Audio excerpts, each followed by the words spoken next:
રાજકોટ શહેરના પુશ વિસ્તારમાં પાણીની ચોરી થઈ. તંત્રએ પાણી ચોરી અટકાવવા માટે દરોડા પાડીને ચેકિંગ કર્યું.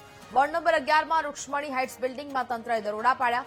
બિલ્ડિંગમાં લોકોએ ખોલી નાખ્યા હતા કોર્પોરેશનની પાણીની લાઇનના વાલ. એક તરફ તંત્ર શહેરમાં પીવાનું પાણીની કટોકટીનો સામનો કરી રહ્યું છે, બીજી તરફ કેટલાક લોકો પાણીની લાઇન સાથે ચેડા કરીને પાણી ચોરી રહ્યા છે. કોર્પોરેશનની ટીમે દરોડા પાડીને બિલ્ડિંગને નોટિસ ફટકારી છે.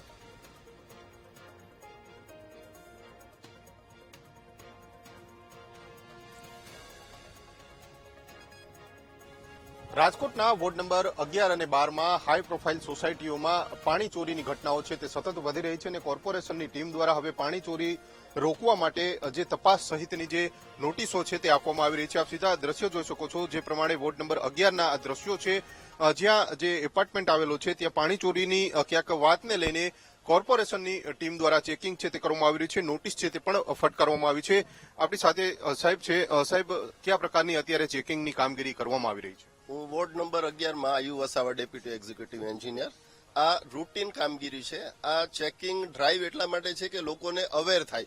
લોકોએ રાજકોટ મહાનગરપાલિકાની લાઇન જાતે ખોલવાની નથી, એનું પાણી એમની રીતે લેવાનું નથી. રાજકોટ મહાનગરપાલિકામાં જે ટાઈમ ડિસાઇડેડ છે 12 વાગ્યાનો, તો 12 વાગે એની વાલ ખોલવામાં આવે અને 12:20 બંધ કરવામાં આવે.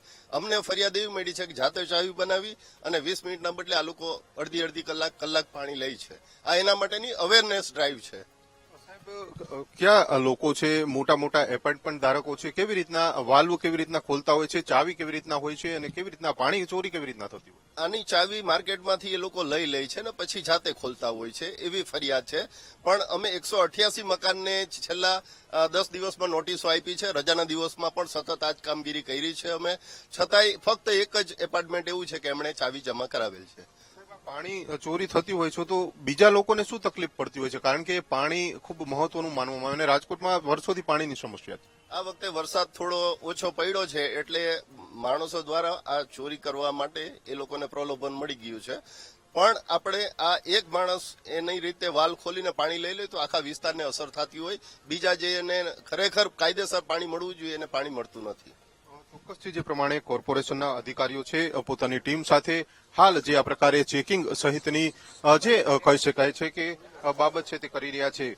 જે પ્રમાણે આ જે એપાર્ટમેન્ટના દ્રશ્યો બતાડવાના પ્રયત્ન કરીશું, કારણ કે જે હાઈ પ્રોફાઇલ એપાર્ટમેન્ટ આવેલો છે વોર્ડ નંબર 11માં રૂક્ષ્મણી જે નામનો આ જે એપાર્ટમેન્ટ આવેલો છે ને ત્યાં જ આ પ્રકારે નોટિસ છે તે ફટકારવામાં આવી છે. એટલે કે ક્યાંક ને ક્યાંક જે પણ ચાવી હોય તમારી પાસે, વાલ્વની ચાવી હોય, કોર્પોરેશનનું જો પાણી આવતું હોય છે તેના વાલ્વની ચાવી હોય તો તે જમા કરાવી જાઓ, તે પ્રકારની એક નોટિસ છે તે આપવામાં આવી છે. અત્યાર સુધીમાં જે કહી શકાય છે કે કોર્પોરેશનની ટીમ દ્વારા 200થી વધારે લોકોને આ પ્રકારની નોટિસ આપવામાં આવી છે.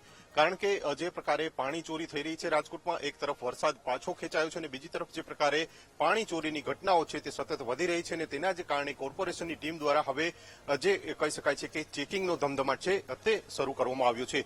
કેમેરામેન નિશિત ગડિયા સાથે ભાવ સંદર્ભ વીટીવી ન્યૂઝ રાજકોટ.